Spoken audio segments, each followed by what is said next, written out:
Jane Meyer wins $1.43 million in case against Iowa. A Polk County jury handed Jane Meyer a sweeping victory Thursday in her discrimination lawsuit against the University of Iowa, awarding her $1.43 million in damages. The jury of 5 women and 3 men ruled in Meyer's favor on all 5 of her claims: gender and sexual orientation discrimination, retaliation and whistleblower violations, and unequal pay. Meyer, 57, was a senior associate athletic director at Iowa from 2001 to 14, the highest-ranking woman in the department and second in command overall, until she was first reassigned and then terminated last September. Meyer said the moves effectively ended her career, and she accused her former boss, Barta, of forcing her out because she was a gay woman who was outspoken about gender inequities in his department. She also balked when Barta brought in a man in August 2014 to perform many of her duties at a salary $70,000 higher than the $176,000 per year she was making. In a press conference, Meyer and her attorneys told reporters that the verdict should send a signal both to the University of Iowa and schools across the country about differences in treatment that women experience in college sports. "Iowa is not unique," said attorney Tom Newkirk. "It's happening to hundreds of women around the country." Meyer praised the results at the press conference, saying they would ultimately be good for the University of Iowa. "This is a very pro-Iowa case," Meyer said. "My family are Iowa fans. This is about trying to make that university better. It's a matter of standing up to say this is bigger and we need the university to be better." The Iowa Attorney General's office, which defended the state in the lawsuit, referred comment to the university. UI issued a one-sentence statement. "The university is disappointed by the jury's decision." Barta was not present at Thursday's monthly Presidential Committee on Athletics meeting on campus, which he typically attends. It was announced by a PCA spokeswoman that Barta was in Arizona attending a gathering of athletic directors. Brooke Tickmer, an Iowa employment lawyer who was not involved in the case, said 7-figure verdicts can be tough to win from Iowa jurors. "It shows that the jury felt that there was a wrong that was committed and there was significant money that needed to be paid that rectified that," she said. Iowa law allows Meyer and her attorneys to ask a judge to triple the $374,000 award for back pay because jurors found the university's actions were willful, attorney Jill Zwergerman said. The attorneys will also ask for their fees to be paid by the university.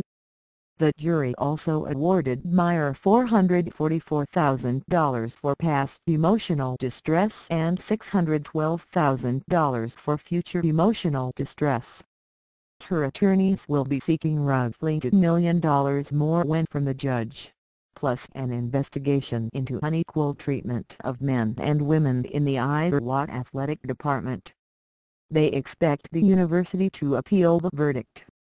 Newkirk said that Meyer would also like to return to her job in the athletics department, which a judge could order as relief in the case. "The question is whether or not she can do it safely," he said.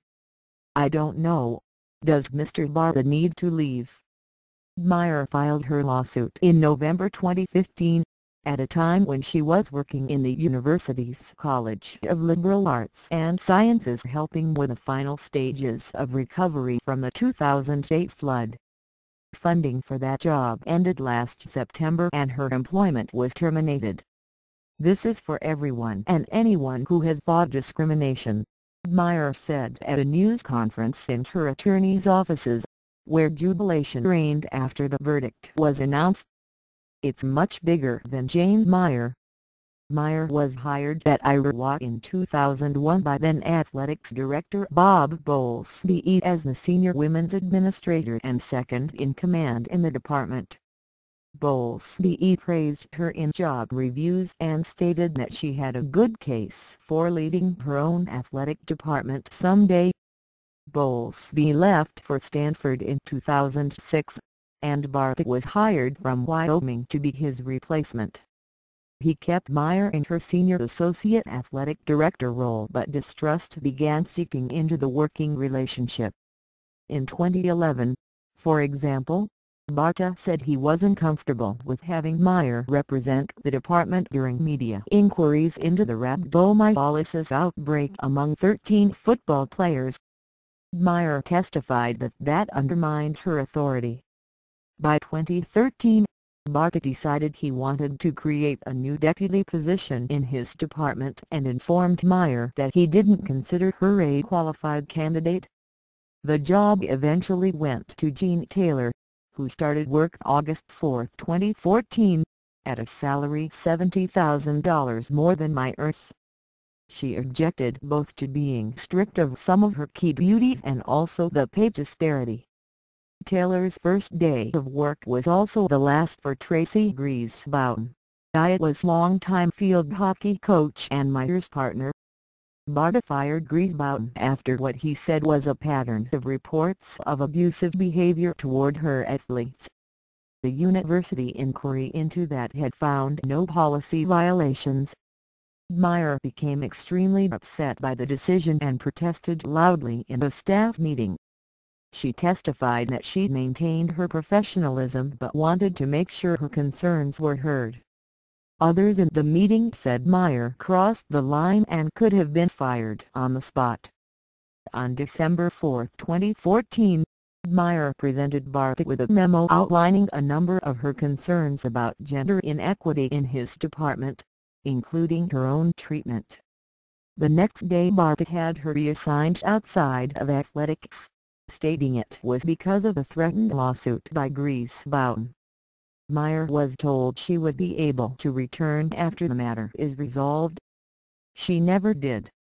Timmer, the employment lawyer, said she believed one of the most compelling pieces of evidence brought forward in the case was testimony about how starkly Meyer's career changed after Bowlesby left the department and Barta took over. "That struck me as kind of a pivotal aspect of it," she said.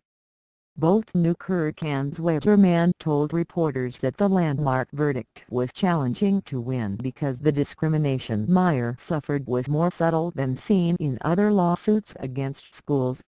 "When you have subtle biases like this, it puts all women at risk," Newkirk said. "It places all student athletes at risk, both men and women. This isn't about just Jane or Tracy. It's about young women and young men going forward." Griesbaum's lawsuit for wrongful termination is scheduled to begin June 5.